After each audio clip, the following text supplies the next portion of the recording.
BNR gold and diamonds తరుగు తక్కువ బంగారం ఎక్కువ. ఇప్పుడు మన వైజాగ్ లో అప్పుడప్పుడు దుబాయ్ వెళ్ళొస్తూ ఉంటారు, మీరు అక్కడే పెరిగారు అవునండి. కాబట్టి. మా ఫ్యామిలీ అంటే మా బ్రదర్ అక్కడ ఉన్నాడు ఇప్పుడు కూడా. మొన్న కూడా వాళ్ళు వచ్చారు.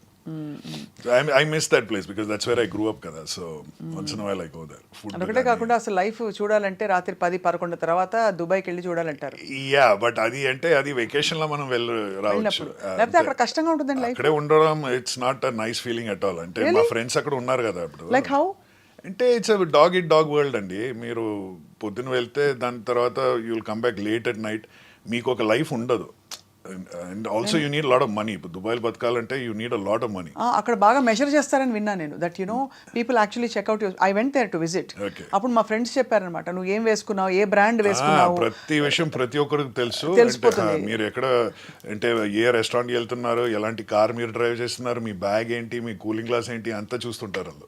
అంతా గుచ్చి లూయి విటాన్ ఇవి లేకపోతే కష్టం అని. That's what my friends use to సే.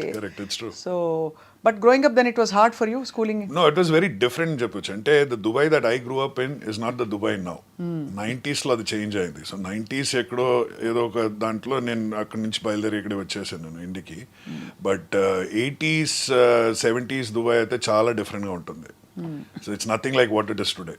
నాకైతే అప్పుడు ఉండే దుబాయ్కి ఒక క్యారెక్టర్ ఉండేది, ఇప్పుడు ఆ క్యారెక్టర్ లేదు. ఇప్పుడు ఒక ఫిల్మ్ స్టూడియోలా అయిపోయింది, ఒక రామోజీ ఫిల్మ్ సిటీలా అనిపిస్తుంది నాకు.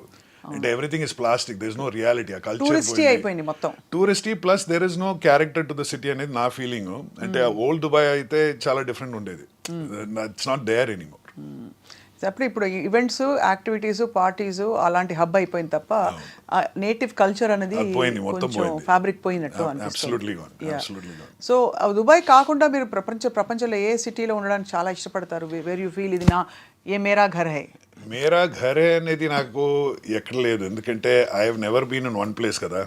మ్యాక్సిమం 5-10 years ఏదో ఒక సిటీలో ఉంటా, తర్వాత అక్కడి నుంచి బయలుదేరి వేరేదో సిటీకి వెళ్ళాను. సో కాబట్టి I'm not attach to any city. నా సిటీ అని చెప్పడానికి నాకు ఏం లేదు. లైక్ ఐ బాండ్ మలయాళీ, కానీ నేనైతే అక్కడ కేరళలో స్టే చేయలేను. I'm staying half in Chennai, half in Hyderabad, and I keep roaming everywhere. So కాబట్టి నా ప్లేస్ అని చెప్పడానికి ఎక్కడ లేదు. And I'm very comfortable. ఎక్కడికి వెళ్ళినా సరే I'm very very comfortable. A food అయినా సరే I can eat. I don't have a problem at all. I mix with the local culture very instantly. దానివల్ల మీరు ఇన్ని భాషలు అలా రాణిస్తున్నారు అంటే నోటిసబుల్గా రాణిస్తున్నారు. ఏంటి రిక్వైర్డ్ కదా, భాష తెలిస్తే వాళ్ళ మనం ఉండొచ్చు అక్కడ. సో ఆదిత్య మెనన్ గారు, మీరు ఇన్ని సంవత్సరాల యాక్టింగ్ కెరియర్లో మీరు సంపాదించుకున్న గొప్ప పేరుతో పాటు ఆస్తులు కూడా సంపాదించగలిగారా? Does it mean anything to you at all? Not really. అంటే ఆస్తి అందరికీ కావాల్సిందే, కానీ I have never been focusing on that. డబ్బు కోసం నేను చేయలేదు అలా చూస్తే. But I'm okay, I'm not feeling bad.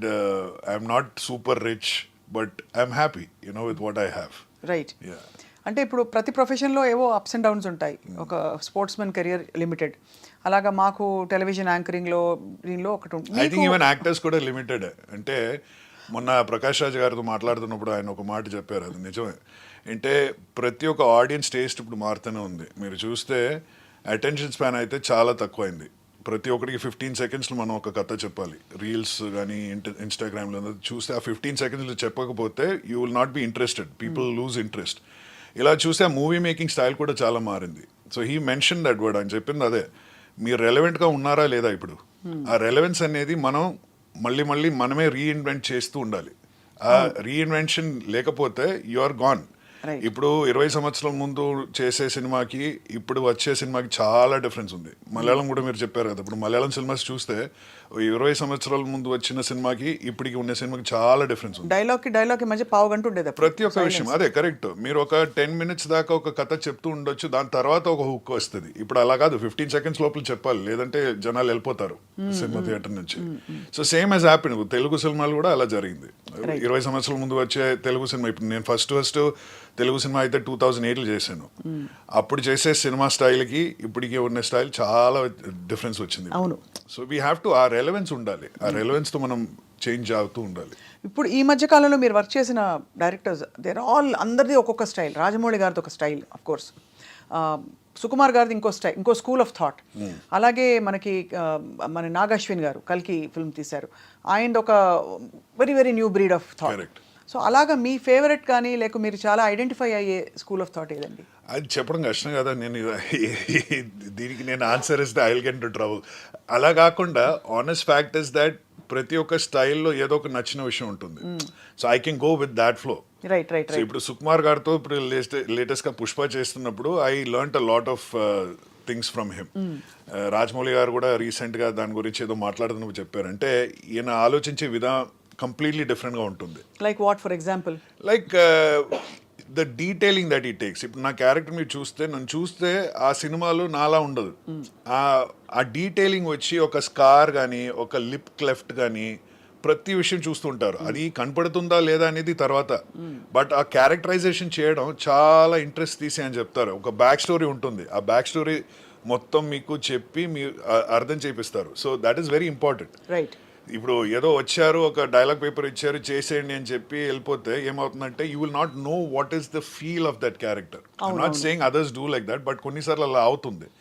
ఈయన అయితే దాని గురించి చాలా యూనో డీటెయిల్డ్గా ఆలోచించి ప్రతి ఒక్కరి ఒక క్యారెక్టరైజేషన్, ప్రతి ఒక్క even the smallest you know role he will concentrate and he'll create some mannerism something that I really enjoyed that. అంటే అన్ఫార్చునేట్లీ ఆ సినిమాలో మనం చూస్తున్నప్పుడు అది కనపడలేదు, కానీ there was a twitch in my face whenever I'm talking. ఆ twitch అయితే అది పోయింది. అంటే ఎడిటింగ్లో they are not able to sustain that అనుకుంటున్నా, కానీ that is the detailing with which he goes, which I found very interesting. అంటే it's a fascinating thing, మనం రకరకాల అవతారాల్లో కనిపించుకోవడం, చూసుకోవడం. మీ ఫ్యామిలీ ఏమంటారు మిమ్మల్ని చూసి, అంటే మీ క్యారెక్టర్స్ చూసి? They see me as an actor కదా, so they know I do different characters అనేది, so there is no problem. But of course I cannot be that same character when I go home. So వాళ్ళు చూసి వాళ్ళు ఆనందపడతారు అంతే. That's about it. What do you look forward to ఇంటికి వెళ్ళినప్పుడు when you don't have work? Yeah, I like to spend time with my family. I like going out with my daughter to various places. We go out for movies, popcorn, regular stuff which everybody does. అందరూ చేసేలా నేను కూడా చేస్తా. మీ ఇంట్లో ఎవరైనా ఇండస్ట్రీకి రావాలని ప్రయత్నాలు జరుగుతున్నాయా? మీ డాడ్ ఇప్పుడు సెటిల్డ్ కాబట్టి ఇన్ ద ఇండస్ట్రీ. నా ఇంటి నుంచా? No, my daughter is not at all interested in acting, but she's a musician. She likes to play the guitar, piano, drums, so she sings well. మీరు పాడతారా? నేను పాడతా కొంచెం. ఇప్పుడైతే థ్రోట్ సరిగా లేదు, నాకు తెలుసు. Malayali Bengali never believe them when they say throat సరిగా లేదు. The best singers in the country are Mallus and Bengalis. I mean ya, true. Because I think Shreya Ghoshal's and Kishore Kumar they're all from అక్కడ. అండ్ ఇక్కడ మన కేసుదాస్ గారు, మన మధు బాలకృష్ణన్ గారు, చిత్ర గారు, అసలు సుజాత గారు, శ్వేతా మోహన్ గారు, ఒకటి గారు, అసలు బాబో ఎన్ని పేర్లు, చాలా మంది. మీ favourite genre of music? Well, అంటే because I grew up in an English speaking school, so English songs వింటున్నా maximum. Regional songs అయితే నాకు రాదు, అసలు రాదు, but I enjoy listening to it. So మీకు ప్రమదవనం ఇలాంటివన్నీ బుర్రకెక్కవేమో? అది అంటే I am not able to sing it, but I like listening to it. మేమందరం ఆ కేటగిరీ కాబట్టి కొంచెం ఐ థింక్ ఇది ఎందుకంటే నేను I can't ask you about English music sir. But what you do for your fitness? మీరు last time నేను మిమ్మల్ని కలిసిన దానికి ఇప్పటికీ మీరు బాగా చిక్కారు. అంటే ఇప్పుడు యాక్టివ్గా మీరు మెయింటైన్ చేయాలా ఒక certain way of looking and being? అలా ఏం కాదండి. అంటే నేనైతే ప్రతి ఒక్కరు ఇదే చెప్తుంటా. ఇప్పుడు యాక్టింగ్ చేసేవాళ్ళు అంటే రియల్ లైఫ్లో ఉండే వాళ్ళని మనం రెప్లికేట్ చేస్తున్నాము. సో రియల్ లైఫ్లో లా ఉండే వాళ్ళు కూడా ఉంటారు కదా, సో అలా కూడా చేయొచ్చు. I'm not keeping the fitness because I want to look like something. నేనైతే పర్సనల్గా ఇలా ఉండాలని అంటే అనుకుంటున్నాను. బట్ ఎక్కడో ఒక హిడెన్ ప్రెషర్ ఉందండి. Anybody who's in public limelight, villain అయినా సరే